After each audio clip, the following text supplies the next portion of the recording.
Shine, 1, 2, 1, 2. Yeah.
Good morning.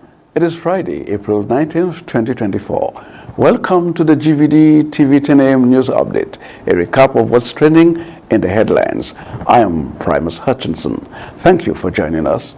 We begin with breaking news that following his summons to appear before the European Commission and the European Parliament to discuss proposed changes to the island's Schengen visa-free access privileges, St. Lucia's Prime Minister Honorable Philip J. Pierre is once again being summoned, this time by the US-based attorneys of MSR Media Inc. Pierre and Deputy Prime Minister Dr. Ernest Hilaire have been given 10 days to present themselves to the offices of MSR's attorneys in Washington, D.C.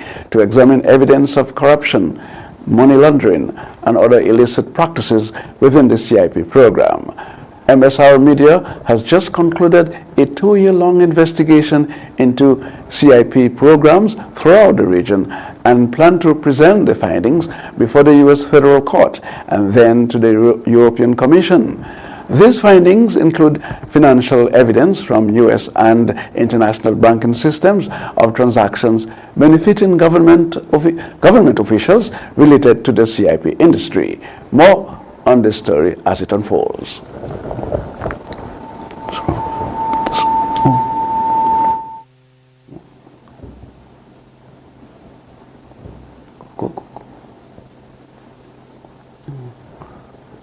Scroll. From a Viewport residence in the aftermath of the latest homicide has given credence to the train of thought that St. Lucians are now becoming immune to acts of violence and murder. This concern had previously been raised by UWP PRO Leonard Spider Montut. Montut has repeatedly warned that the continuous exposure to acts of this nature run the risk of desensitizing the citizenry to the true horror of crime. We have the details in this report.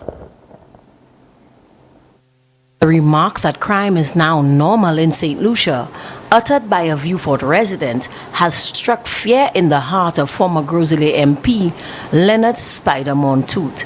Montut has long cautioned citizens not to allow themselves to become hardened against the horror of violent crime. Yet it seems that his words have fallen on deaf ears. For the past couple of years, the island has been battered by a tsunami of violent crime, with murder rates hitting the 70s for successive years. To date, the country has recorded 30 homicides in the first 4 months of 2024. Following the latest homicide, Montut describes his shock at hearing the man's remarks, but states that he was equally affected by the dispassionate looks on the faces of passers-by. Even the children, he notes, were unaffected by the sight of a dead body in their community. I heard the statement, I was jolted by the statement, but it really was driven home when I saw footages of the last homicide, well, last that I know of.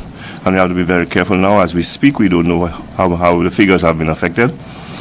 But it's my information that we are up to 30 homicides now in this country, a startling figure in less than 4 months. And we are seeing footages of the last homicide, number 30, and of course that's official figures. And I was amazed to see how calm, how nonchalant, how undisturbed residents of the community who were sitting across the road from the dead body were, including children.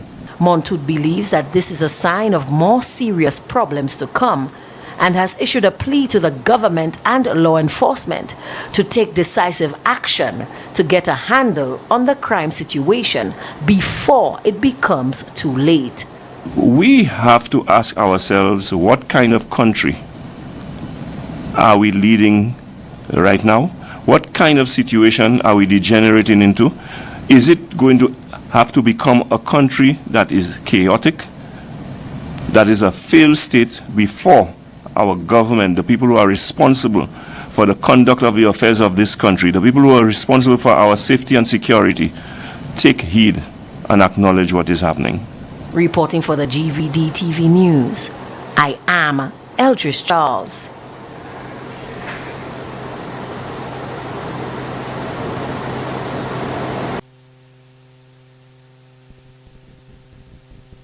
Performance to date. Deputy Leader of the United Workers' Party, Guy Joseph, has determined that the SLP administration has done way more damage to agriculture on island than any disaster, natural or otherwise. Joseph's remarks came following reports that banana farmers were left unable to export their produce due to a shortage of packaging materials. We have the details in this report. We endured the hurricane season without the hurricane season doing any damage, major damage to the agricultural sector, only to find that the government is worse than any hurricane we had in St. Lucia, because at least if there was a hurricane and there were boxes, we could take the bananas that was down or those that were still standing and harvest it. But now we cannot harvest because of hurricane labor. During a press conference held by the opposition, Deputy Leader of the UWP, Guy Joseph, chastised the performance of the Ministry of Agriculture, deeming this administration's current tenure as the worst disaster ever to hit the banana industry. Joseph based his assessment on the fact that the banana trade had weathered many hardships, including storms and disease, while still managing to maintain the exportation of fruit to the UK market. Yet, according to Joseph, within the first year of the SLP assuming office, that market collapsed. Joseph also lamented the lack of foresight by agriculture officials in failing to secure a supply of packaging materials for farmers to ensure continuity of regional trade. This, he says, demonstrated the SLP's lack of respect for the industry. Banana planters island-wide had been unable to export their fruits due to the unavailability of packaging materials. Winera, the company which produces the cartons used in banana exportation, had announced a shutdown of its facility for a period of 2 weeks for routine maintenance, during which time regional trade came to a halt, eliciting an outcry from growers. Joseph rubbished claims by industry officials that the issue stemmed from the farmers' failure to pre-order boxes, stating that the ministry should have stepped in to secure the island's market share. What is the role of the Ministry of Agriculture in this process? Their role ought to be forward planning and projection. Where are the extension officers, the field officers? You mean nobody has an idea of the level of production of bananas? The amount of acres of plantain we have in St. Lucia, how many people are exporting. You know, some of the exporters today, they are losing their markets because there is competition out there. So if I have to supply a container of plantain and bananas and yams and dashing, and I cannot supply it, and other people have been knocking on the doors of these companies to say, I can supply you from other countries, and you don't meet your quota, what do you think is going to happen? Joseph believes that the Ministry of Agriculture has failed the nation's farmers and has called for the removal of the Minister of Agriculture for mismanagement. I believe that the Prime Minister should relieve the Ministry of Agriculture or the Minister of Agriculture of his responsibility, because you cannot be so incompetent that you cannot even average and estimate, and the government is finding $15 million to spend in jazz. They found $80 million to repair playing facilities for World Cup. You could not find $1 million to buy the boxes for the banana farmers and pay Winera for it, and so that they could produce it, and when the farmers come and collect the boxes, they'll pay for it and you'll get the refund. Reporting for the GVD TV News, I am Eldris Charles. The United Workers' Party continues to express concerns over the status of St. Lucia's visa-free access and visa waivers to Europe, the UK, Canada, and the United States.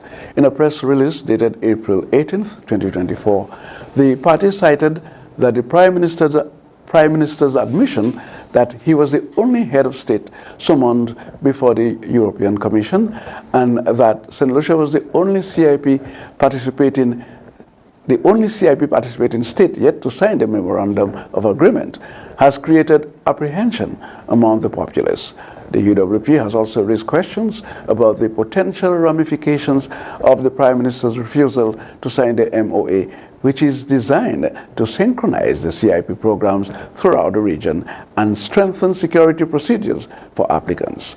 The UWP has appealed to the Prime Minister to sign the MOA immediately in order to provide assurances to St. Lucians regarding the preservation of the visa-free access and waivers, and to disclose the underlying reasons for his reluctance to sign the MOA.